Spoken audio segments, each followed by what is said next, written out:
ইসলামের মৌলিক ভিত্তি কয়টি ভাই বলেন তো? পাঁচটি। এক নম্বরে কি? এক নম্বরে কি? পারেই না এরা। জোরে সোরে নামাজ না কালেমা? নামাজ না কালেমা? কালেমা না পড়ে নামাজ পড়বেন? অনেকে কয় নামাজ, কারো কালেমা দরকার নেই, নামাজ পড়বে সে। এক নম্বরে কালেমা, দুই নম্বরে নামাজ, তিন নম্বরে কয় না কেমন সাথে এগুলো পারে না। এগুলো তো বলার দ্বারা অন্তত শিখবে, অধিকাংশই পারে না। একটা একটা করে যদি দাঁড়া করাই এগুলো পারি না। মুসলমান হয়েছে কিন্তু পারে না। এক নম্বরে কালেমা কি? এক নম্বরে কি? দুই নম্বরে কি? নামাজ। দুই নম্বরে কি? তারপরে কি? রোজা। আর কয়দিন বাকি? মোটামুটি আর 25-26 দিন বাকি। এই কয়দিন পরেই রমজান আসবে।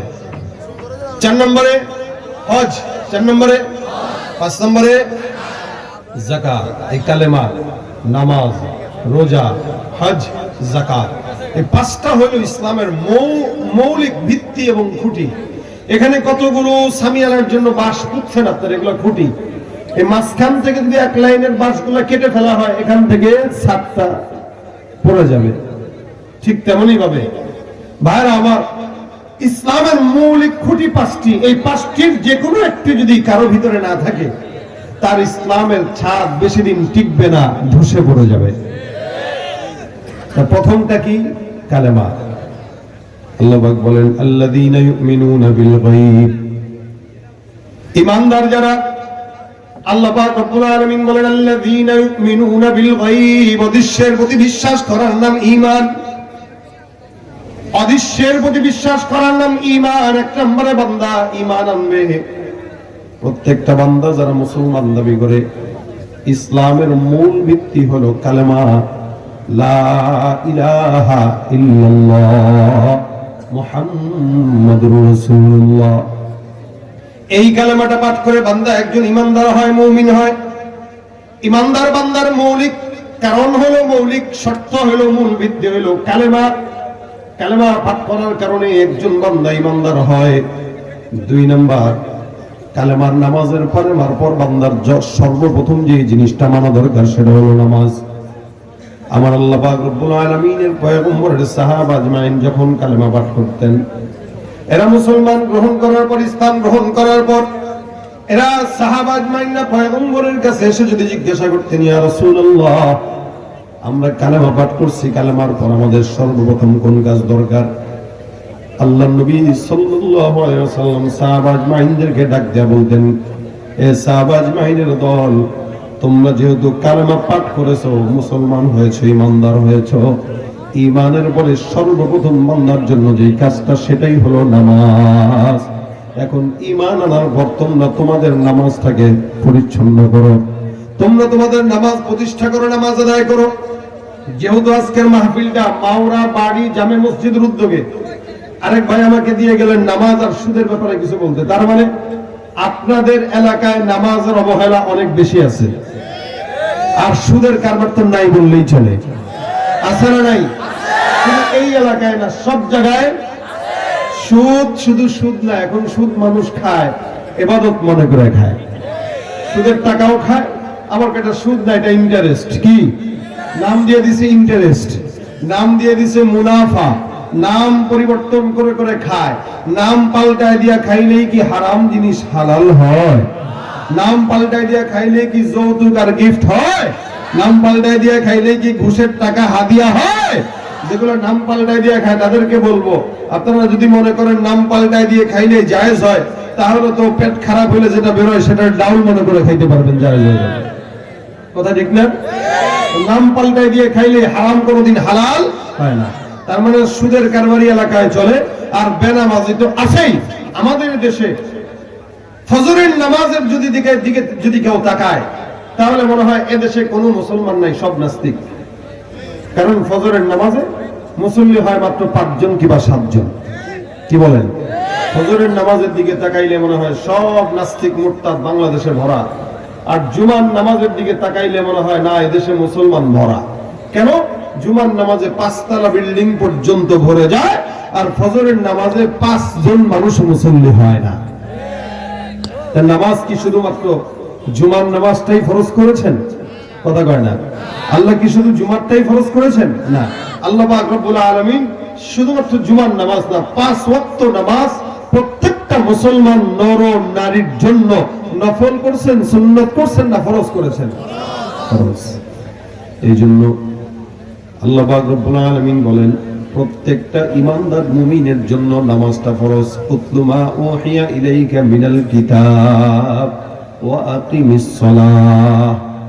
আল্লাহ পাক রব্বুল আলামিন বলেন নামাজটা তোমরা প্রতিষ্ঠা করে, নবী তোমাকে আমি ওহী দিলাম, নামাজ প্রতিষ্ঠার জন্য আদেশ দিলাম।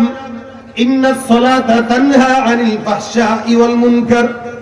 নামাজ যখন কোন বান্দা প্রতিষ্ঠা করবে, আল্লাহ পাক রব্বুল আলামিন বলেন নামাজ এমন একটা ইবাদত যে ইবাদতটা বান্দার সমস্ত ফাহিশা মুনকার গুনাহ থেকে বান্দাকে হেফাজত করে।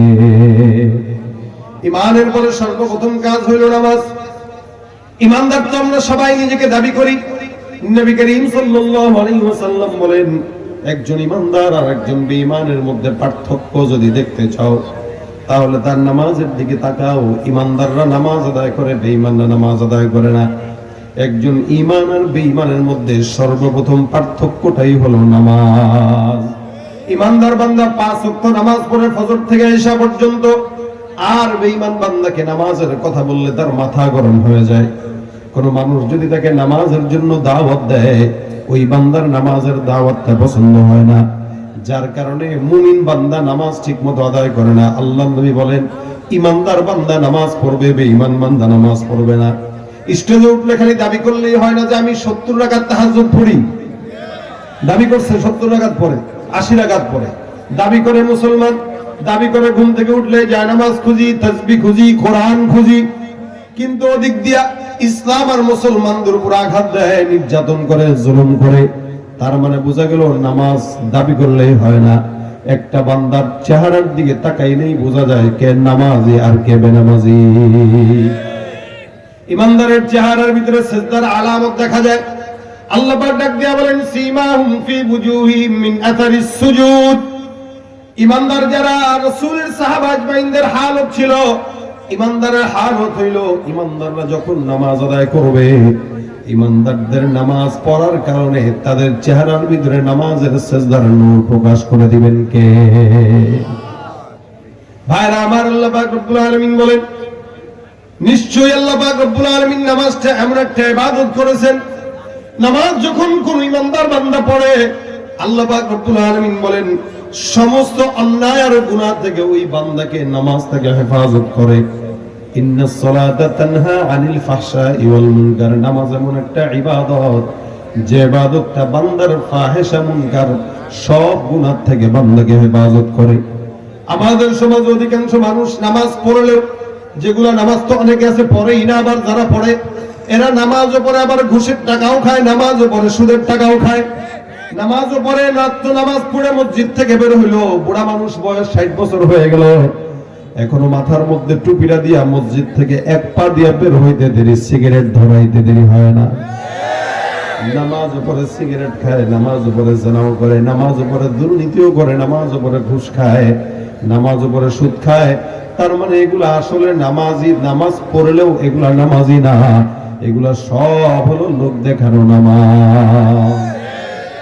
লোক দেখানো নামাজ, এগুলা মানুষকে দেখানোর জন্য নামাজ পড়ে, ভোট পাওয়ার জন্য নামাজ পড়ে। সারা বছর কোনো নামাজের খবর নাই, কিন্তু নির্বাচন যখন সামনে তখন নামাজি। এমন নামাজি হয়ে গেছে এখন মসজিদে 5 বারের বেলা 6 বার যায়। এমন নামাজি হয়ে গেছে জুমার নামাজে হুজুরের কাছে যায় দোয়া নেওয়ার জন্য আসে। আসলে এগুলা একটাও নামাজি না, এগুলা সব হলো ভোট পাওয়ার ধান্দা। বড় গলায় কয় কথা, রাতারাতি হয় নেতা, বড় গলায় কয় কথা, রাতারাতি হয় নেতা, আকাম কুকাম সব করিয়া গড়ে নেতায় আস্তানা। আসলে সব পেট পূজা আর ভুট্টা নে আর বাহানা, আসলে সব পেট পূজা আর ভুট্টা নে আর বাহানা। বড় গলায় কয় কথা, রাতারাতি হয় নেতা, বড় গলায় কয় কথা, রাতারাতি হয় নেতা, আকাম কুকাম সব করিয়া গড়ে নেতা আস্তানা, আসলে সব পেট পূজা আর ভোটটা নেয়ার বাহানা। ঠিক কিনা? ভোট পাওয়ার জন্য যেই নামাজ, ওই নামাজ কি জান্নাতে নিবে? কথা কয় না নিবে? ভোট পাওয়ার জন্য যেই নামাজ, ওই নামাজ ভোট পাওয়ায় লাগেন, জান্নাত পাওয়ায় না। ব্যবসায় সফল হওয়ার জন্য যেই নামাজ, ওই নামাজ ব্যবসায় সফল হয় কিন্তু জান্নাত পাওয়ায় না। এই কারণে আল্লাহ পাক রব্বুল আলামিন বলেন সব নামাজি নামাজি না। আল্লাহ পাক বলেন আরাআইতাল্লাযী ইউকাযযিবু বিদ্দীন ফাযালিকাল্লাযী ইয়াদউল ইয়াতীম ওয়ালা ইয়াহুদ্দু আলা তুআমিল মিসকিন ফাওয়াইলুল লিল মুসাল্লিন। আমার আল্লাহ পাক রব্বুল আলামিন বলেন কিছু নামাজি তাদের ধ্বংস, কিছু নামাজিদের জন্য দুর্ভোগ। কেন দুর্ভোগ বলে? কিছু কিছু নামাজি আছে যারা নিজেদেরকে নামাজি বলে কিন্তু একটাও নামাজি না। এই সমস্ত নামাজিরা নামাজ পড়লেও তাদের নামাজ তাদের জন্য জাহান্নামের কারণ। তারা নামাজ পড়ে ভোট পাওয়ার জন্য, তারা নামাজ পড়ে ধান্দাবাজি করার জন্য। নামাজ যদিও দেখে, নামাজ যদিও পড়ে, আল্লাহ পাক বলেন এদের নামাজ এদেরকে জান্নাতে নয়, এদের নামাজ তাদেরকে জাহান্নামে নিবে। কেন? আল্লাযীনা হুম ইউরাউন, এরা সবগুলা বান্দাকে দেখানোর জন্যই নামাজ আদায় করে। কেউ তাকে নামাজি বলবে, কেউ তাকে হাজী সাহেব বলবে, কেউ তাকে দানবীর বলবে। মানুষ থেকে ডাক শোনার জন্যই বান্দারা ইবাদত করে। আমার আল্লাহ পাক রব্বুল আলামিন কোরআনে বান্দাকে জানায় দিলেন, শুনো, নামাজ যদি পড়ো, কুরবানি যদি করো, দান যদি করো, হায়াত যা আছে, মওত যা আছে, সমস্ত কিছু কার জন্য হবে? আল্লাহ পাক ডাক দিয়া বলেন ইন্না সলাতি ওয়া নুসুকি ওয়া মাহইয়ায়া ওয়া মামাতি লিল্লাহি রাব্বিল আলামিন। নিশ্চয়ই নামাজ, নিশ্চয়ই কুরবানি, নিশ্চয়ই হায়াত, নিশ্চয়ই মওত, সব কিছু কার জন্য? জোরে বলেন তো। আমাদের সমস্ত জিন্দেগির হায়াত, মওত, বাঁচা মরা সব কার জন্য? আরো জোরে বলেন কার জন্য? আল্লাহর জন্য নামাজ, আল্লাহর জন্য কুরবানি, আল্লাহর জন্য হায়াত, আল্লাহর জন্য মওত, এগুলো সব কিছু আল্লাহ পাকের জন্য, আল্লাহ পাক করার জন্য আদেশ দেয়। এ মুসলমান নবীর উম্মত, জমিনের মধ্যে এই কারণে আল্লাহ পাক বলে বান্দা নামাজ ঠিক রাখো, তোমার ঈমান ঠিক। যার নামাজ নাই তার ঈমানও নাই। আমাদের দেশে এমন কিছু বান্দারা আছে যারা কিছু কিছু বাজারে যায়, কিছু কিছু জায়গায় যায় মুরিদ হয়ে আসে। এদের জায়গায় মুরিদ হলে নাকি নামাজও লাগে না, এমন ব্যক্তি আছে না নাই? মনে রাখবেন, যেই পীর, যেই বাবা আপনাকে নামাজ লাগে না এই কথা বলে, ওইটা আসল নয়, ওইটা ভণ্ড। মুসলমান হওয়ার পরও যারা নামাজ পড়ে না তারা মুসলমান না মুনাফিক? বলেন না জোরে কি? আল্লাহ বলেন ওয়ামিনান নাসি মান ইয়াকুলু আমান্না বিল্লাহি ওয়া বিল ইয়াউমিল আখিরি ওয়া মা হুম বিমুমিনিন। মানুষের মধ্যে এমন একদল বান্দা আছে যারা নিজেরা নিজেদেরকে মুমিন দাবি করবে, কিন্তু আল্লাহ বলেন এরা মুমিন না। এগুলো সব হলো বেঈমান, এগুলো সব হলো ভণ্ড, এগুলো সব হলো মুনাফিক। যারা বলেন ঠিক কিনা? তুমি রমজান এলে রাখো না রোজা, দিনকে করো আঘাত, পয়সা কড়ির নেই তো অভাব, দাও না তো যাকাত। তুমি রমজান এলে রাখো না রোজা, দিনকে করো আঘাত, পয়সা কড়ির নেই তো অভাব, দাও না তো যাকাত। তুমি ইমানদারির বড়াই করো, নেই তোমার ঈমান, তুমি ইমানদারির বড়াই করো, নেই তোমার ঈমান। তুমি কেমন মুসলমান, তুমি কেমন মুসলমান? নামাজের সাথে নাই পরিচয়, মানো না কোরআন। নামাজের সাথে নাই পরিচয়, মানো না কোরআন। তুমি কেমন মুসলমান, তুমি কেমন মুসলমান? পারেন না আপনারা? কথা কয় না? আওয়াজ কি বোঝা যায়? বুঝেননি আওয়াজ? আমার আওয়াজ কি বোঝা যাচ্ছে? আওয়াজ দিয়ে একসাথে, কেমন মুসলমান তুমি? তুমি সুদের টাকায় প্রাসাদে গড়ো, ঘুষ ছাড়ো না, দিন দুঃখী না খেয়ে মরে খবরে রাখো না। সুদের টাকায় প্রাসাদে গড়ো, ঘুষ ছাড়ো না, দিন দুঃখী না খেয়ে মরে খবরে রাখো না। তুমি ঘুষ খেয়ে বিচার করো সাজিয়া প্রধান, তুমি ঘুষ খেয়ে বিচার করো সাজিয়া প্রধান। তুমি কেমন মুসলমান? কেমন মুসলমান। নামাজের সাথে নাই পরিচয়, মানো না কোরআন। নামাজের সাথে নাই পরিচয়, মানো না কোরআন। তুমি কেমন মুসলমান, তুমি কেমন মুসলমান। মুসলমান দাবি করে অধিকাংশ মানুষ, যাদের ভিতরে ইসলাম নাই, নামাজও নাই। নবী বলেন ইমানদার আর বেঈমান চিনার জন্য আলামত হলো তারকুস সালাহ, যে নামাজ ছেড়ে দেয় ওই বান্দা বেঈমান, যে নামাজ ধরে ওই বান্দা ইমানদার। হে মুসলমান, এই কারণে আল্লাহ পাক রব্বুল আলামিন বান্দাকে কালেমার পরে সর্বপ্রথম যে জিনিসটা দিয়েছেন সেটা নামাজ। কালেমা পাঠ করবে, কালেমার পরে সর্বপ্রথম বান্দা যেটা করবে, আল্লাহর নবী সাল্লাল্লাহু আলাইহি ওয়াসাল্লাম বলেন, বান্দা ইমানদার হয়ে গেছো, এখন সবচেয়ে বড় কাজ নামাজ আদায় করো। সাহাবা আজমাইন নামাজ আদায় করতেন, নবী করিম সাল্লাল্লাহু আলাইহি ওয়াসাল্লাম নামাজ পড়তেন। তাদের নামাজ তাদেরকে জান্নাত পর্যন্ত নিয়ে গেছে। আর আমরাও মুসলমান নামাজ আদায় করি, আমাদের নামাজ আমাদেরকে ঘুষের থেকেও বাঁচাইতে পারে না, আমাদের নামাজ আমাদের থেকে সুদের থেকে বাঁচাইতে পারে না।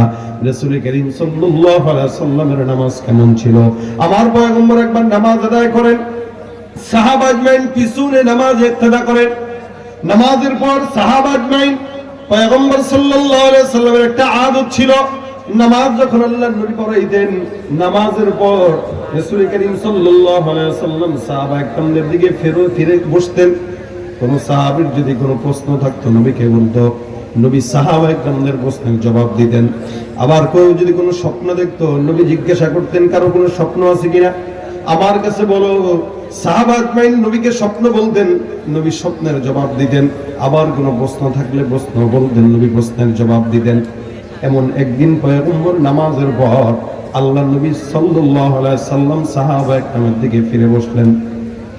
সাহাবা আজমাইন ডাক দিয়া বলেন, ইয়া রাসূলুল্লাহ, আজকের নামাজের ভিতরে আপনাকে আমরা একটা জিনিস লক্ষ্য করলাম। আমরা নামাজের ভিতরে আপনাকে আর চোখে চোখে তাকায় দেখলাম, নামাজের মধ্যে আপনি যেন কি ধরবেন অথবা খাইতে যান। রাসূল করিম সাল্লাল্লাহু আলাইহি ওয়াসাল্লাম বলেন, হে সাহাবা আজমাইনের দল, আমি নামাজের মধ্যে কোনো কিছু ধরতে গেছি, খেতে গেলাম, তোমরা কেমনে বুঝলা? সাহাবীরা আরজ করলেন, মিতাহরিকি লিহিয়া, আপনার দাড়ি মোবারক নড়াচড়া করছে, আমরা নামাজের মধ্যে লক্ষ্য করলাম। ইয়া রাসূলুল্লাহ, নামাজে আপনি কি কিছু করতে গেলেন কিনা আমাদের একটু বলেন। নবী করিম ডাক দিয়া কয়, সাহাবা আজমাইনের দল, আমি যখন নামাজের মধ্যে দাঁড়াইলাম, আমি নামাজের হালতে আল্লাহ পাক রব্বুল আলামিনের সামনে যখন আল্লাহর কোরআন থেকে তেলাওয়াত করলাম, আমি নামাজের মধ্যে খুশু এতটা গভীরে গেছে, নামাজের ভিতরে আমার আল্লাহ আমাকে চোখের সামনে জান্নাতের নিয়ামতগুলো আমার চোখের সামনে তুলে ধরেছে। নামাজের ভিতরে আমি তাকায় দেখলাম জান্নাতের নিয়ামত আমার চোখের সামনে হাজির। আমি অনুভব করতেছিলাম, আমি চিন্তা করলাম একবার নিয়ামতগুলো ধরবো আর একবার ছাড়বো, কিন্তু না, জান্নাতের নিয়ামত জান্নাতের জন্য রেখে দেই। যার কারণে আমি পয়গম্বর নামাজের মধ্যে আবার একবার সামনে যার একবার পিছনে আসি। রাসূল করিম সাল্লাল্লাহু আলাইহি সাল্লামের নামাজ ছিল, নামাজের মধ্যে আল্লাহর নবী জান্নাতের নিয়ামত দেখতেন। আর আমাদের নামাজের মধ্যে আমরা মসজিদের সামনে যত ক্যালেন্ডার আছে সব ক্যালেন্ডার মোতালা পড়া শেষ হয়ে যায়। আমরা মসজিদে নামাজের ভিতরে দাঁড়ায় দোকানের হিসাব মিলাই, আমরা মসজিদে নামাজের মধ্যে দাঁড়াই কোন জায়গায় কোন এলাকায় ভোট পাওয়া যায় সেই হিসাব মিলাই। আমরা নামাজের ভিতরে কোন জায়গায় কার সঙ্গে কোন 2 নম্বরে করে ব্যবসা করব সেই হিসাব মিলাই। আমাদের নামাজ যেমন আমাদের জান্নাত হবে তেমন। নামাজ যদি হয় 2 নম্বর, তাহলে আল্লাহ পাকের জান্নাত তো মিলবেই না। আল্লাহর নবী বলেছেন, মিফতাহুল জান্নাতিস সালাহ, নামাজ এটা জান্নাতের চাবি। যদি আপনি দোকানে নির্দিষ্ট তালা লাগাইলেন, চাবি উল্টা পাল্টা নিয়ে খোঁচাইলেন, কিয়ামত পর্যন্ত খোঁচাবেন, ওই তালা আপনার ওই চাবি দিয়ে খুলবে না। ঠিক তেমনি ভাবে জান্নাতের জন্য যে নির্দিষ্ট নামাজ আছে, ওই নির্দিষ্ট আল্লাহর ভয়ের নামাজ যতক্ষণ না নিবেন ততক্ষণ জান্নাতের তালাও খুলবে না, খোঁচায় যাবেন, লাভ হবে না। আর যদি ইখলাস ওয়ালা নামাজ দেন, কোন নামাজ? আল্লাহ পাক বলেন, قد أفلح المؤمنون الذين هم في صلاتهم خاشعون। আল্লাহ পাক ডাক দিয়া বলেন, মুমিনরা সফলকাম। কোন সব মুমিনরা? যারা তাদের নামাজের মধ্যে যত্নবান, যারা তাদের নামাজে খুশু রাখে। الذين هم عن صلاة الذين هم في صلاتهم خاشعون, যারা নামাজের মধ্যে খুশু রাখে, ভয় রাখে, তাকওয়া রাখে এই সমস্ত ব্যক্তিদের নামাজ জান্নাতের চাবি হয়ে যাবে। নবী করিম সাল্লাল্লাহু আলাইহি সাল্লাম নামাজের মধ্যে জান্নাতের নিয়ামত দেখতো, আর আমরা নামাজের মধ্যে মসজিদের সামনে ক্যালেন্ডার পড়ি, ক্যালেন্ডার রেখে দেয় সামনে মসজিদে, আবার এদিকে এই লেখা ওদিকে সেই লেখা। আল্লাহর বান্দা নামাজ পড়তে দাঁড়াইলো, সূরা ফাতিহা নামাজ তেলাওয়াত করতেছে, তেলাওয়াত করতে করতে হঠাৎ মসজিদের সামনে নজর গেছে, তাকায় দেখে লেখা আছে মাওরা বাড়ি জামে মসজিদের নামাজের সময়সূচি। এখন তেলাওয়াত বাদ দিয়া ওই সময়সূচি পড়ার জন্য ব্যস্ত হয়ে গেছে, হয় কিনা? হ্যাঁ। আবার অনেকে তো মসজিদের সামনে কাবা আর মদিনার ছবি টাঙায় রাখে, টাইলস দেয়া রাখে। কেন? মুসল্লিরা একটু কাবা দেখে দেখে একটু তেলাওয়াত করবে, একটু ফিল আসবে। আরে যেখানে বাইতুল্লাহ সামনে রেখাও বাইতুল্লাহর দিকে তাকায় নামাজ পড়ার হুকুম নাই, নিচের দিকে তাকায় থাকবা, সেখানে এলাকার মসজিদের টাইলসের কাবার দিকে তাকায় তাকায় সে নামাজ পড়ে। কত বড় জাহেল! নামাজে তেলাওয়াত করতেছে, আবার তাকায় দেখছে ডান সাইডে লেখা আছে লাল বাতি জ্বলাকালীন সময় সুন্নাতের নিয়ত করা নিষেধ। এখন নামাজে তেলাওয়াত বাদ দিয়া যখন তাকাইলো, চিন্তা করে হারে সুন্নাতের নিয়ত তো বদলাম, এখন কি হবে? আবার কিছুক্ষণ পর তেলাওয়াত করতে করতে তাকায় দেখে মসজিদে মোবাইল ফোন বন্ধ করুন, তেলাওয়াত বাদ দিয়া পকেটের মধ্যে হাত চলে গেছে, আরে মোবাইল তো খোলা। একটা নামাজের ভিতরে কত টেনশন! নামাজে কোনো মতো যদি ইমাম সাহেবের তেলাওয়াত একটু দীর্ঘ হয়, দেখবেন পিছন থেকে আমাদের দেশের সমস্ত যক্ষা রোগের আবির্ভাব হয়ে যায়, সবগুলা কাছাকাছি শুরু করে। এই রমজান আসতেছে, দেখবেন যে মসজিদে যত বেশি তেলাওয়াত ফাস্ট, ওই মসজিদে তত বেশি মুসল্লি, তত বেশি মুসল্লি। কারণ আমাদের এলাকার মসজিদের হুজুরের তেলাওয়াত এত স্পিড, বাপরে বাপ! খালি আলহামদুলিল্লাহ বোঝা যায়, আল্লাহর সাথে দলিল বোঝা যায়, মাঝখানে যে কি পড়ছে হুজুরের বোঝা না, আমরাও বুঝি না। এই নামাজ আপনার কাছে কি মনে হয় জান্নাতের নামাজ? কথা কয় না, কিন্তু না বলতেছেন আপনারা, যদিও আপনারাই ওই ইমামের পিছনেই পড়েন যে ইমামের তেলাওয়াত বেশি দ্রুত, আর যে মসজিদে তেলাওয়াত আস্তে আস্তে আস্তে আস্তে হয়, ওই মসজিদে লোকও নাই, আর মুসল্লিরা কয় হুজুরের পড়া জুতেন না, কেমনে পড়ে, যায় তো যায় না, পড়ে তো পড়ে না। অথচ নামাজ এমন ভাবে পড়েন, কারণ নামাজ এমন একটা ইবাদত, যে ইবাদতটা আল্লাহর সঙ্গে বান্দাকে সরাসরি কথা বলায় দেয়। সুবহানাল্লাহ, কোয়া দরকার। আল্লাহর সাথে কথা বলছেন আপনারা কোনোদিন? কথা কয় না, বলেন নাই, বুঝতেছে না কি বলবে। পাঁচ ওয়াক্ত নামাজে বান্দার সঙ্গে সরাসরি আল্লাহ পাকের কথা হয়। সুবহানাল্লাহ। মুসা পয়গম্বর, আমার আল্লাহ পাক ডাক দিয়া বলেন, মুসা তোমাকে আমি আল্লাহ পাক রব্বুল আলামিন গুণ দিয়ে দিলাম মুসা কালিমুল্লাহ ওয়া কাল্লামাল্লাহু মুসা তাকলিমা। আল্লাহ পাক রব্বুল আলামিন মুসা পয়গম্বরের সঙ্গে কথা বলতেন, যার কারণে মুসা কালিমুল্লাহ। মুসাকে ডাক দিয়া বলেন, আল্লাহ এ মুসা, তোমার সঙ্গে আমি আল্লাহ প্রতিনিয়ত কথা বলি না, যখন সময় হয় তখন কথা বলি। নির্দিষ্ট সময় আমি আল্লাহ তোমার সঙ্গে কথা বলি, নির্দিষ্ট জায়গায় তোমার সঙ্গে আমি আল্লাহ কথা বলি। এ মুসা, তুমি কি জানো এমন একদল জাতির জমিনের মধ্যে আমি প্রেরণ করব, যে সমস্ত জাতিকে আমি আল্লাহ পাক রব্বুল আলামিন নির্দিষ্ট সময় নয়, নির্দিষ্ট জায়গায় নয়, ওই বান্দার যখন আমি আল্লাহর সঙ্গে কথা বলতে চাইবে, আমি আল্লাহ ওই বান্দার সঙ্গে তখনই কথা বলবো। তবে আমি আল্লাহ আর বান্দার মাঝখানে কোনো পর্দা থাকবে না, সরাসরি কথা বলবো। আল্লাহ বান্দার সঙ্গে সরাসরি কথা বলবেন। মুসা নবীর সাথে আল্লাহর কথা হইতো, তবে মাঝখানে পর্দা থাকতো 70টা হাজার নূরের পর্দা। সুবহানাল্লাহ। আর আল্লাহ আমাদের সঙ্গে কথা বলবে, কোনো পর্দা নাই। মুসা নবী কয়, আল্লাহ ওরা কারা? আল্লাহ পাক ডাক দিয়া বলেন, তারা আখেরি নবীর উম্মত।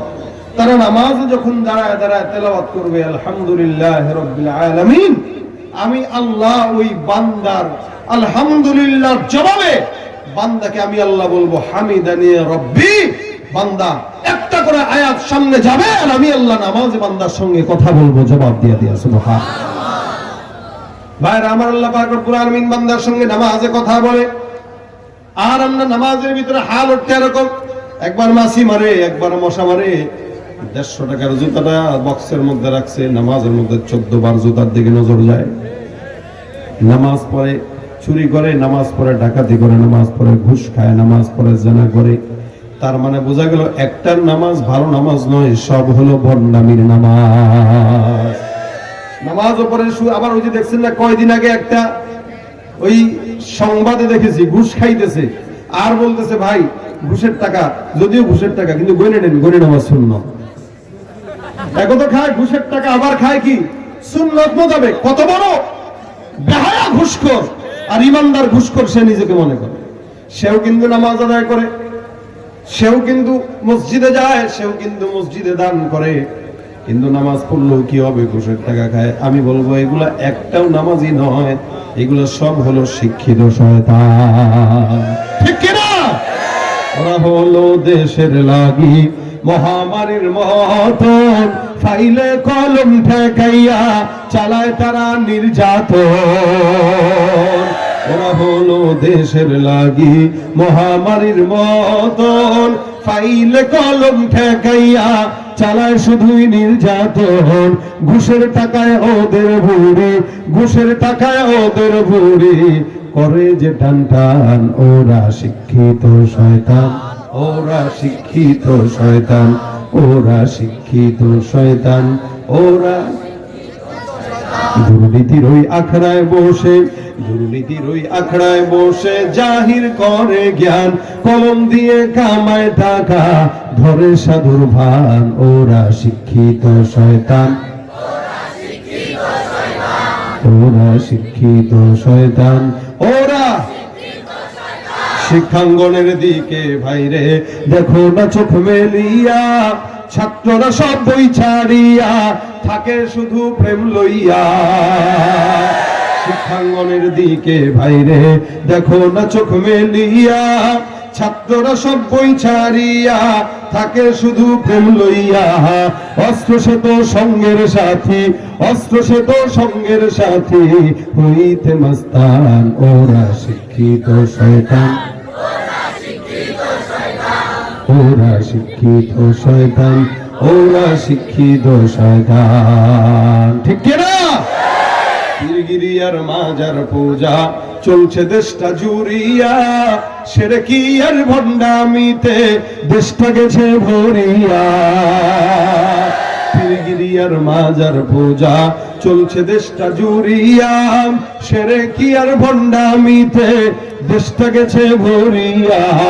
গাজার কলকি টান মারিয়া, গাজার কলকি টান মারিয়া দেখায় খাজার শান। ওরা ওরা শিক্ষিত শয়তান, ওরা শিক্ষিত শয়তান। যেখানে যাই ভেজালেতে ভরে গেছে দেশটায়, ব্যবসায়ীরাও রাতারাতি কালো টাকায় হাত রাঙায়। কি বলেন, আছে না নাই? চতুর্দিকে এখন ধান্দাবাজি ব্যবসায়ীরা ভরে গেছে। মুরগি পারে ডিম ফ্রি, আর ওরা করে ধান্দাবাজি। মুরগি যদি বুঝতো আর কথা বলতে পারতো, কিন্তু আল্লাহ রে, আমি ফ্রি ফ্রি কষ্ট করে পারি, আর ধান্দাবাজি করে তারা।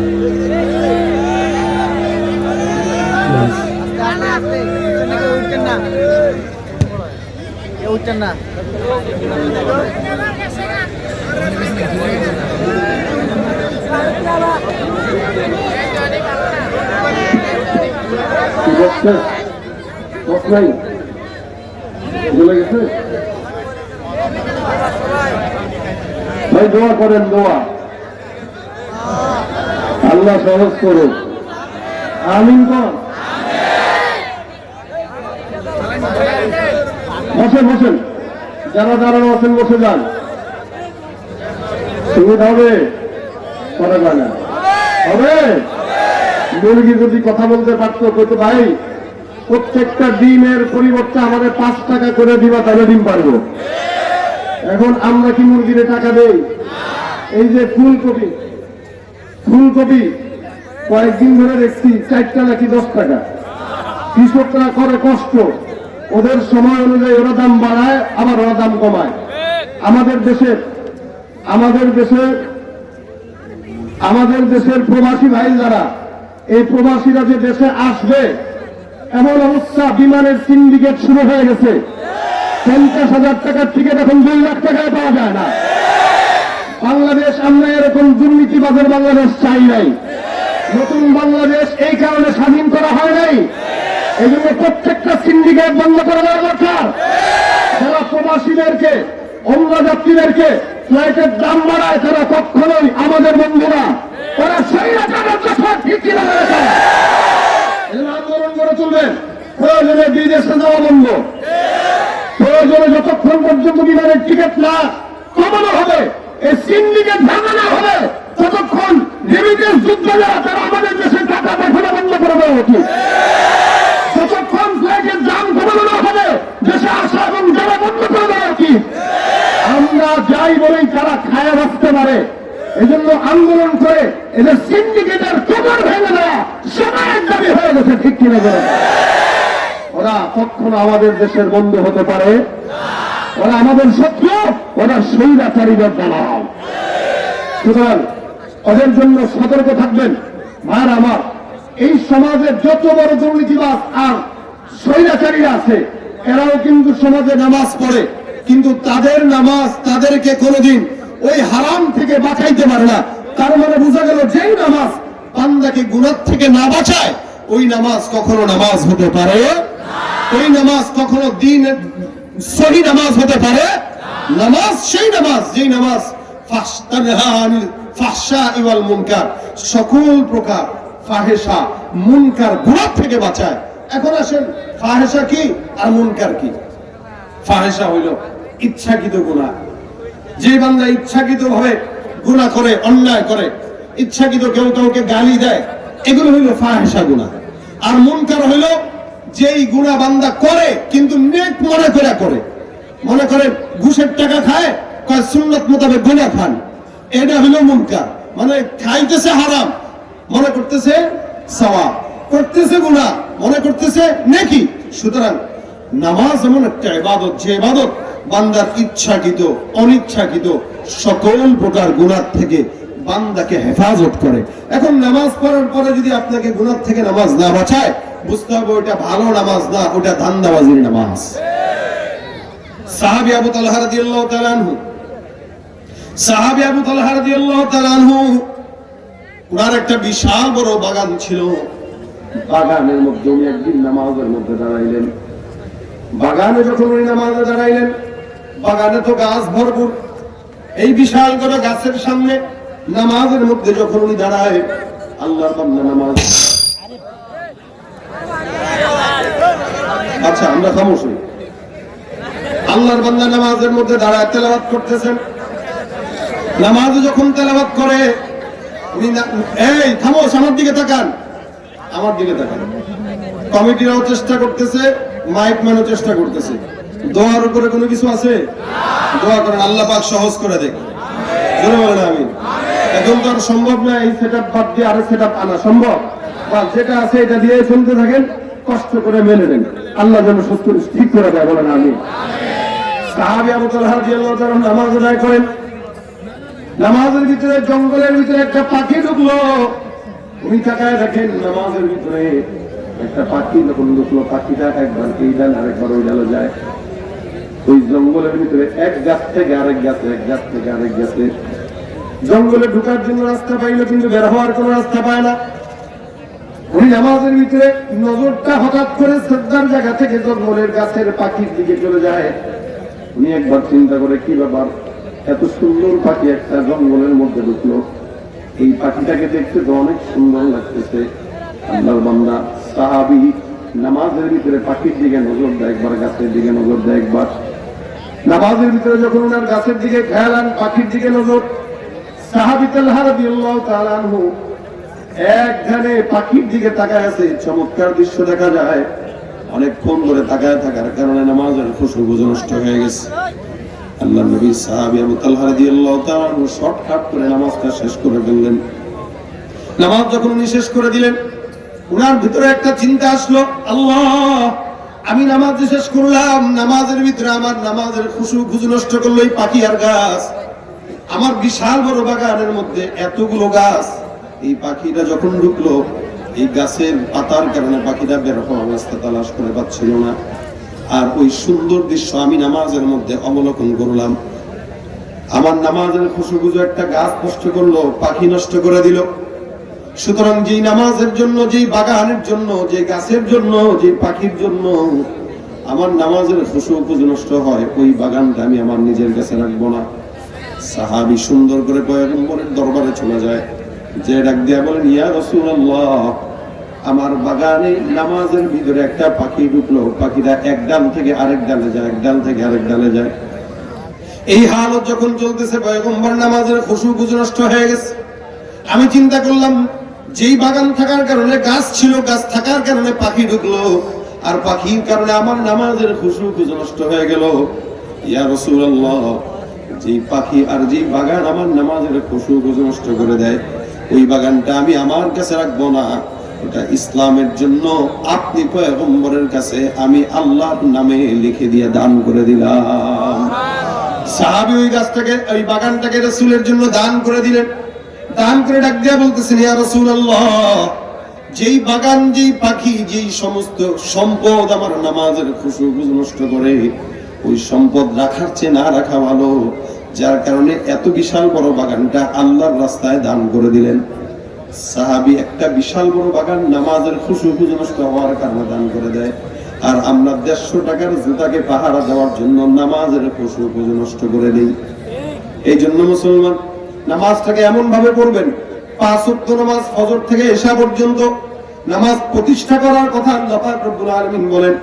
আল্লাহ পাক কোরআনে 80 জায়গার বেশি জায়গায় নামাজের কথা বললেন, এক জায়গায় আদায়ের কথা বলেন নাই, প্রতিষ্ঠার কথা বলেছেন। প্রতিষ্ঠা আর আদায়ের মধ্যে পার্থক্য হলো, আদায় মানে নিজে পড়ে, অন্য কেউ পড়লো কিনা এটা দেখার দরকার নাই। আর প্রতিষ্ঠা মানে আমি পড়বো, আমার ঘরের দিদি পড়বে, সন্তান পড়বে, সব পড়বে। আল্লাহ পাক বলেন, আকিমিস সালাহ লিদুলুকিশ শামসি ইলা গাসাকিল লাইলি ওয়া কুরআনাল ফাজর। প্রত্যেকটা বান্দাকে আল্লাহ পাক নামাজ প্রতিষ্ঠার কথা বললেন।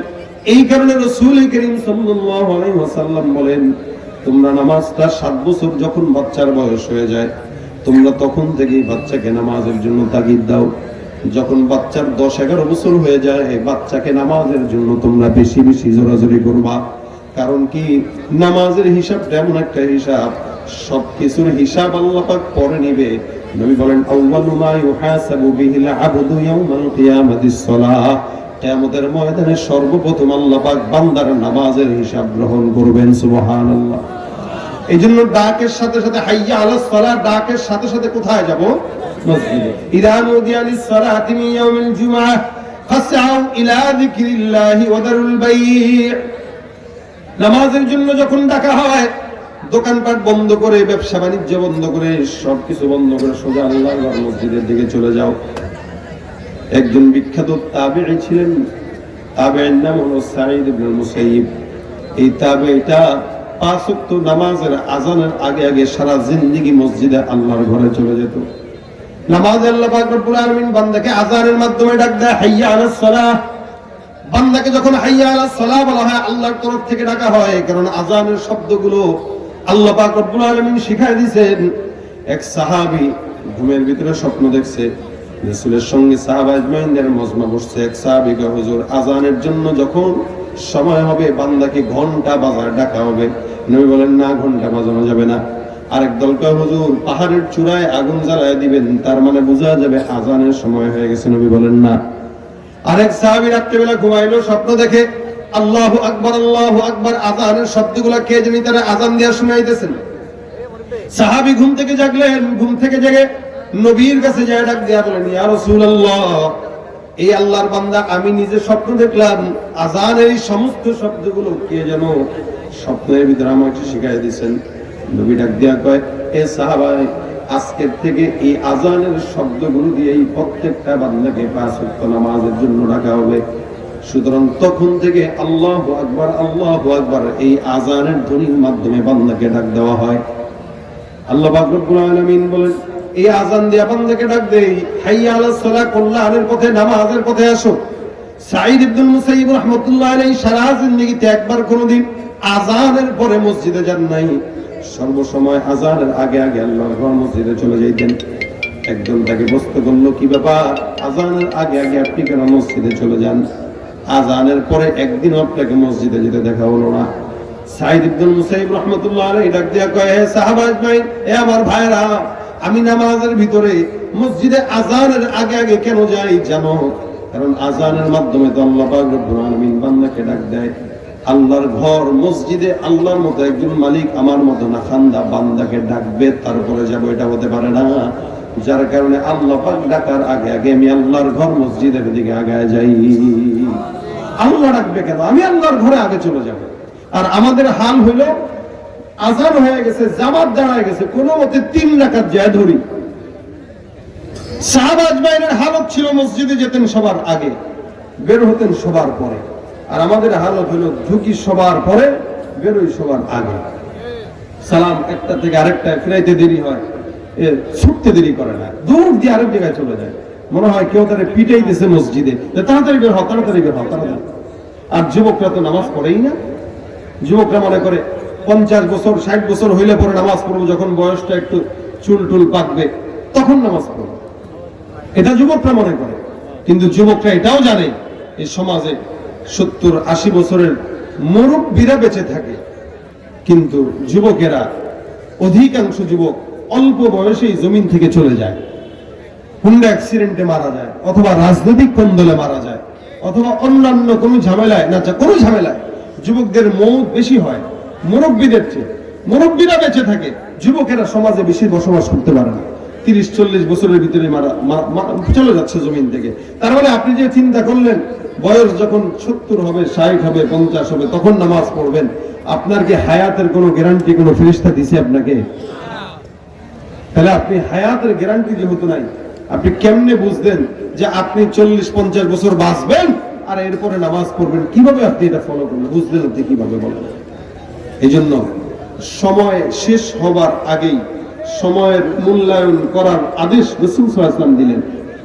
তোমাদের যৌবন করানোর আগে যৌবনের মূল্যায়ন করো, হায়াত শেষ হওয়ার আগে হায়াতের মূল্যায়ন করো। এই যে সময়টা চলে যাচ্ছে এটা ইবাদতের বয়স। বুড়া বয়স কখনো ইবাদতের বয়স না, কারণ মুরব্বী বয়সে একটা ওযু কইরা এক রাকাত এক নামাজের ওযু দিয়া 3 রাকাত নামাজ পড়া যায় না, 3 ওয়াক্ত নামাজ পড়া যায় না। আসরের নামাজের ওযু করছে, আসরের নামাজই পড়ছে, বরঞ্চ একবার ওযু করতে যায় অনেকজন মুরব্বী আছে যাদের 3 বার ওযু ভাঙে, একবারের ওযুতে 3 বার ওযু ভাঙে। বলে কেমনে? হাত ধুইলো, মুখ ধুইলো, নাকে পানি দিল, বাস ওযু শেষ। আবার মাথা মাসাইতেছে করে পা ধুইতে যাবে, আবার ওযু শেষ। কেন? বয়স হইলে মানুষের নিজের প্রতি কোনো কন্ট্রোল থাকে না। আর যুবক বয়স হইলে আসরের নামাজের ওযু দিয়া মোটামুটি এশার নামাজ পর্যন্ত পড়া যায়। কি বলেন আপনারা? যৌবন বয়সের ইবাদতের ব্যাপারে কেন রাসূল সাল্লাল্লাহু আলাইহি ওয়াসাল্লাম বলেন সাবআতুন ইউযিল্লুহুমুল্লাহ, আল্লাহ পাক 7 প্রকার মানুষকে আল্লাহ পাকের আরশের নিচে ছায়া দিবে, যেদিন অন্য কোনো ছায়া থাকবে না। কিয়ামতের ময়দানে প্রত্যেকটা মানুষের মাথার 1 বিঘা উপরে সূর্য থাকবে। আল্লাহ নবী সাল্লাল্লাহু আলাইহি ওয়াসাল্লাম বলেন ওই দিন আল্লাহ পাক রব্বুল আলামিন বান্দাকে আল্লাহর আরশের নিচে ছায়া দিবেন। কাকে? বলে 1 প্রকার যুবক যারা তাদের যৌবনটা আল্লাহ পাকের ইবাদতে সময় লাগাইছে, আর 2 প্রকার ওই ব্যক্তি যার দিলটা আল্লাহর ঘর মসজিদের সঙ্গে সব সময় ছিল। সুবহানাল্লাহ। অর্থাৎ ফজরের নামাজের পর থেকে সে অপেক্ষা করে কখন জোহরের রক্ত আসবে, জোহরের নামাজ পড়ার পরে অপেক্ষায় থাকবে কখন আসরের রক্ত হবে, আসর নামাজ পড়ার পরে অপেক্ষায় থাকে কখন মাগরিবের রক্ত হবে, মাগরিবের পরে অপেক্ষায় থাকে কখন এশার রক্ত হবে। এই করে করে আল্লাহর বান্দা সবসময় মসজিদের দিকেই তার দিলটাকে ফেরত দেয়, এই দিলটা মসজিদের সঙ্গেই জুড়ে থাকে। রাসূল বলেন ওই প্রকার মানুষের সঙ্গে আল্লাহ পাক আরশের নিচে, তাদেরকে আল্লাহর আরশের নিচে ছায়া দিবে যারা তাদের অন্তরটা মসজিদের সঙ্গে লাগায় দিচ্ছে। তার মানে যুবকদের যদি নামাজের প্রতি গুরুত্ব থাকে আর মসজিদের দিকে যদি খেয়াল থাকে, প্রত্যেকটা যুবক আল্লাহ পাকের আরশের ছায়ায় স্থান পাবে ইনশাআল্লাহ। এই জন্য নিয়ত করেন 5 ওয়াক্ত নামাজ জামাতের সঙ্গে আদায় করবো ইনশাআল্লাহ। নামাজ এটা শুধুমাত্র হুজুরদের জন্য ফরজ না, নামাজ আমার জন্য যেমন ফরজ আপনাদের জন্য তেমন ফরজ, প্রত্যেকটা মুসলমান নর নারীর জন্য ফরজ। আল্লাহ পাক ফরজ করেছেন এবং এটা প্রতিষ্ঠা করার কথা বলেছেন। বাংলাদেশে যদি নামাজ প্রতিষ্ঠা থাকতো তাহলে দেশের সংসদের অধিবেশন চলাকালীন সময় আজান রক্ত হয়ে গেলে প্রধানমন্ত্রী থেকে শুরু করে সমস্ত নেতা কর্মীরা সংসদের অধিবেশন বন্ধ করে হলেও নামাজে দাঁড়ায় যেত। কিন্তু আমাদের দেশে নামাজ প্রতিষ্ঠা নাই, আদায় আছে। এই কারণে বাবা নামাজ পড়ে, সন্তান পড়ে না, সন্তান পড়ে, বাবা পড়ে না, স্বামী পড়ে, বিবি পড়ে না, বিবি পড়ে, স্বামী পড়ে না, কেউ কাউকে বলেও না, কারো প্রতি কারো মাথা ব্যথাও নেই। এই কারণে নিয়ত করেন 5 ওয়াক্ত নামাজ আমি পড়বো, আপনারা পড়বেন ইনশাআল্লাহ। নামাজ যে না পড়লো নবী বলেন তার ভিতরে আর বেঈমানের ভিতরে কোনো পার্থক্য নাই। কারণ ইমানদারকে আর বেঈমানকে এটা নামাজ দেখেই বোঝা যায়। যার নামাজ আছে তার ঈমান আছে, যার নামাজ নাই তার কি নাই। আরেকটা বিষয়, ফজর আর এশা। রাসূল করিম সাল্লাল্লাহু আলাইহি ওয়াসাল্লাম বলেন যে মানুষের ফজর আর এশা পড়ে না, ওই মানুষের ঈমান নাই, সে মুনাফিক। মুনাফিক চিনার জন্য তাকায় দেখবেন তার ফজর আছে কিনা আর এশা আছে কিনা। দেখবেন মুনাফিকরা ফজরের নামাজের সময় ঘুমায়, সবগুলা মুনাফিক ঘুমায়। এই কারণে ফজরের নামাজ যারা পড়তে যাবেন দেখবেন ফজরের নামাজের আবহাওয়াটা অনেক চমৎকার আবহাওয়া থাকে, সুন্দর আবহাওয়া থাকে, পবিত্র আবহাওয়া থাকে। ফজরের আবহাওয়াটা স্বচ্ছ পরিচ্ছন্ন, আলাদা বরকতময়। কেন জানেন? কারণ ফজরের নামাজের ওয়াক্তে কোন প্রকার মুনাফিকের নিঃশ্বাস এই জমিনে থাকে না। এই কারণে ফজরের আবহাওয়াটাও পবিত্র থাকে। তা আমরা সবাই ফজরের নামাজ থেকে এশা পর্যন্ত 5 ওয়াক্ত নামাজ ঠিকঠাক মতো আদায় করব। তাহলে হবে কি, যদিও বান্দা করবে 5 ওয়াক্ত, আল্লাহ পাক 5 ওয়াক্তের পরিবর্তে 50 ওয়াক্ত রাকাতের সওয়াব দান করবেন। কারণ আপনারাও জানেন মেরাজে আল্লাহ নবী সাল্লাল্লাহু আলাইহি ওয়াসাল্লামকে আল্লাহ পাক নামাজ দিয়েছেন হাদিয়া, গিফট, যে রাসূল এটা আমি আপনাকে দিলাম, এই গিফট আপনি নেন। রাসূল করিম সাল্লাল্লাহু আলাইহি ওয়াসাল্লাম 50 ওয়াক্ত পাওয়ার পরে মূসা আলাইহিস সালাম বলেছিলেন, হে আল্লাহর রাসূল, আপনার উম্মতেরা 50 ওয়াক্ত জিন্দেগিতেও করতে পারবে না, আপনি কমায় নিয়েছেন। রাসূল করিম সাল্লাল্লাহু আলাইহি ওয়াসাল্লাম আল্লাহর কাছে গেলেন, আবদার করলেন, আল্লাহ কমায় দিলেন। কমাইতে কমাইতে কমাইতে কমাইতে 5 ওয়াক্ততে আনলেন। এরপরে মূসা নবী ডাক দেয়া, আল্লাহ এই 5 ওয়াক্তও তারা পড়তে পারবে না। আল্লাহ পাক রব্বুল আলামিনের হাবিব রাসূল করিম সাল্লাল্লাহু আলাইহি ওয়াসাল্লাম ডাক দেয়া বলতেছেন, মূসা 5 ওয়াক্ত যদি পড়তে না পারে তাহলে আমার আর কিছু করার নাই, কিন্তু একটা জিনিসের জন্য আমি বারবার আল্লাহর কাছে যেতে পারবো না। আল্লাহ পাক ডাক দেয়া কয়, মূসা এই রাসূল, আপনার উম্মতরা যদিও পড়বে 5 ওয়াক্ত, কিন্তু আমি আল্লাহ 5 ওয়াক্তের পরিবর্তে 50 ওয়াক্তের সওয়াব দান করে দিব। ফজর পড়বেন 10 ওয়াক্তের সওয়াব, যোহর পড়বেন 10 ওয়াক্তের সওয়াব, আসর পড়বেন 10 ওয়াক্তের সওয়াব, মাগরিব পড়বেন 10 ওয়াক্তের সওয়াব, এশা পড়বেন 10 ওয়াক্তের সওয়াব। প্রত্যেকটা ওয়াক্ততে 10 ওয়াক্ত, 5 ওয়াক্তে 50 ওয়াক্ত সওয়াব দিয়েছেন আল্লাহ। বান্দা খালি 5টা ওয়াক্ত নামাজ কষ্ট করে একটু পড়বে।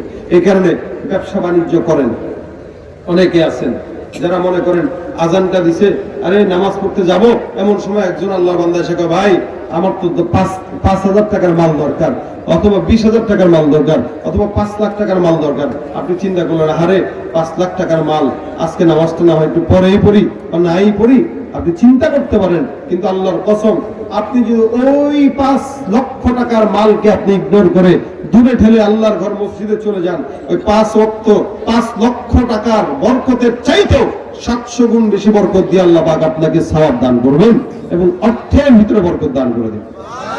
এটা স্বাভাবিক বিষয়। এজন্য আমরা আমাদের নামাজের যত্নবান হব। কারণ ইমানদারদের কাজ নামাজে যত্নবান হওয়া। ইমানদারদের কাজ নামাজে খুশু খুজু রক্ষা করে নামাজ পড়া। খুশু খুজু মানে একদম পরিপূর্ণ ঈমান আর ইয়াকিনের সাথে। কিভাবে পড়বে? রাসূল করিম সাল্লাল্লাহু আলাইহি ওয়াসাল্লাম বলেন, আনতা আবুদাল্লাহ কাআন্নাকা তারা, আনতা আবুদাল্লাহ কাআন্নাকা তারা, ফাইন লাম তাকুন তারাহু ফাইন্নাহু ইয়ারা। রাসূল বলেন হাদিস জিবরিলের ভিতরে, তুমি যখন ইবাদত করবা তোমার ইবাদতটা এরকম হবে যাতে করে তুমি তোমার মাওলাকে দেখতেছো। আমরা যখন নামাজে দাঁড়াই কার সামনে দাঁড়াই? না, আল্লাহর সামনে দাঁড়াই। আল্লাহ পাক রব্বুল আলামিনের সঙ্গে আমাদের নামাজের সঙ্গে সম্পর্ক যখন হয় তখন আল্লাহর সাথে কথা হয়। আল্লাহ বলে অসজুদ ওয়াক্তারিব, সিজদা দাও, আল্লাহর নিকটবর্তী হও। তার মানে বোঝা গেল সিজদার মাধ্যমে প্রত্যেকটা ঈমানদার কার নিকটবর্তী হয়? আল্লাহ। আমরা আল্লাহর সামনে দাঁড়াই গেছি, অথচ অনেক মুসলমানরা আছে সিগারেটটা খাইয়া উযু ঠিক মতো করে না, মসজিদে চলে যায়, গাঁজা খায়া মসজিদে যায়, অথবা এমন পোশাক পরে মসজিদে গেছে, দেখলে মনে হয় ফকিন্নি, অথচ দাঁড়াইতেছে সে আল্লাহর সামনে।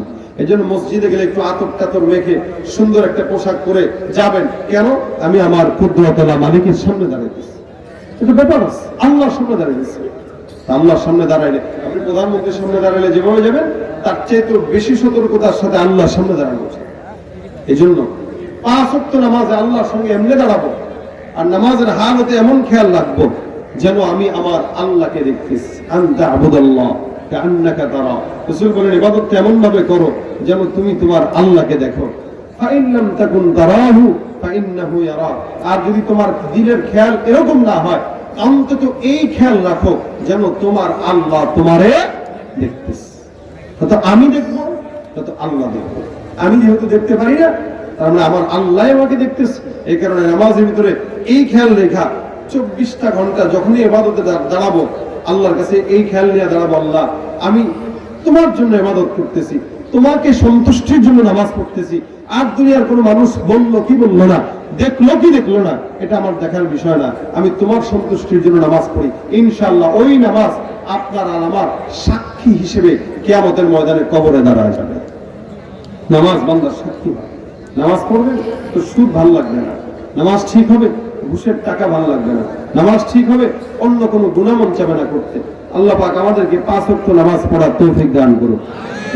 এজন্য প্রত্যেকটা যুবক আজকে থেকে মসজিদের সঙ্গে সম্পর্ক তৈরি করে নেন, মসজিদের সঙ্গে তাল্লুক রাখেন। ওয়াজ তো শুনছেন, আরো শুনবেন, ওলামা একরামরা আছে, বয়ান শুনবেন, অনেক আলোচনা শুনছেন এই জীবনে, আরো অনেক শুনবেন। কিন্তু আলোচনা শোনার পরে যদি একটা মানুষ আমল না নিয়ে যায়, তাহলে মাহফিল এটা নাজাতের উসিলা হইল না। এবং এমন ভাবে আলোচনা শুনবো যাতে আমার এই আলোচনার দ্বারা আমার ভিতরে আমলের জজবা তৈরি হয়।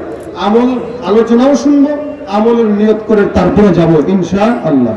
এজন্য প্রত্যেকে আমরা নিয়ত করি 5 ওয়াক্ত নামাজ হক আদায় করে ইনশাআল্লাহ মসজিদে যায় পড়বো, একদম আল্লাহ পাকের সন্তুষ্টি। রমজান চলে আসতেছে, এটা শাবান মাস।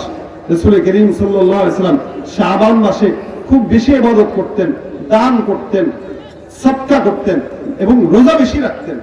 আম্মা জান আয়েশা রাদিয়াল্লাহু তাআলা আনহা বলেন যে রাসূল অন্যান্য মাসে এত রোজা রাখতেন না যতটুকু রোজা শাবান মাসে রাখতেন। হ্যাঁ, তবে শাবানের শেষ 2 দিন নবী রোজা রাখতে নিষেধ করেছেন। এছাড়া রাসূল বলেন শাবানে তোমরা বেশি বেশি রোজা রাখো। কেন? এটা রমজানের প্রস্তুতি। শাবানে গুনাহ থেকে বেঁচে থাকেন, বেশি বেশি নামাজ পড়েন, দান সাদকা করেন, যাতে করে রমজান আসলে আমাদের আমলের জজবাটা বেড়ে যায়। রমজান আসলে যেন আমরা আমলটা একটু সহজ হয়ে যায়।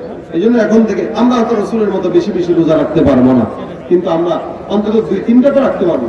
এই জন্য শাবান মাসে আমরা 2-3টা পারি, 4টা পারি, 5টা পারি, 10টা পারি। আমরা শাবানে একটু বেশি রোজা রাখার চেষ্টা করব যাতে রমজানের রোজাটা সহজ হয়। আর রমজানে তো রাখবই। নবী করিম সাল্লাল্লাহু আলাইহি ওয়াসাল্লাম রজব মাস আসার সাথে সাথে দোয়া করতেন, আল্লাহুম্মা বারিক লানা ফি রজব ওয়া শাবান ওয়া বাল্লিগনা রমাদান। আল্লাহ তুমি রজব আর শাবানে বরকত দাও আর রমজান পর্যন্ত পৌঁছায় দাও। আমরা যেহেতু এই পর্যন্ত হায়াত পেয়ে গেছি, আল্লাহ যেন আমাদেরকে রমজান পর্যন্ত পৌঁছায় দেয়, বলেন আমিন। রমজান পাইলে কদর করবেন। যুবকেরা রমজানে যেন এলাকার ভিতরে কোনো প্রকার দোকানপাটে, চায়ের দোকানে যেন পর্দা না বসে, কোনো প্রকার পর্দার আড়ালে যেন কোনো প্রকার খাবারের আইটেম না বসে। প্রত্যেকটা যুবক যারা বালেগ এরা যেন 30টা রোজা রাখে। রাসূল সাল্লাল্লাহু আলাইহি ওয়াসাল্লাম বলেন যে রমজান পেল গুনাহ মাফ করাইতে পারলো না, ওর যেন আল্লাহর ফেরেশতা জিবরাইল বদদোয়া করেছেন, নবী সাল্লাল্লাহু আলাইহি ওয়াসাল্লাম আমিন বলেছেন। তার মানে এই রমজান পাওয়ার পরেও কেউ যদি ঠিকঠাক মতো রোজা কদর না করে এবং আমল না করে, গুনাহ মাফ না করাইতে পারে, জিবরিল বদদোয়া করেছেন, রাসূল আমিন বলেছেন। তার মানে বদদোয়া লাগবে কি লাগবে না? অবশ্যই লাগবে। তা আমরা নিয়ত করব 5 ওয়াক্ত নামাজ তো পড়বই। রমজান আসতেছে, প্রত্যেকটা রোজা ঠিক মতো রাখবো। কেন?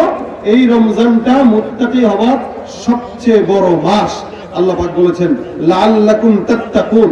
আল্লাহ পাক রব্বুল আলামিন বান্দাকে মুত্তাকি হওয়ার জন্যই এই মাসটা দিয়েছেন। আল্লাহ পাক যেন আমাদের সকলকে মুত্তাকি বানায় দেয়। আল্লাহ পাক রব্বুল আলামিন যেন আমাদের সকলকে, কি করব সম্ভব না আমার দ্বারা, শুনেন।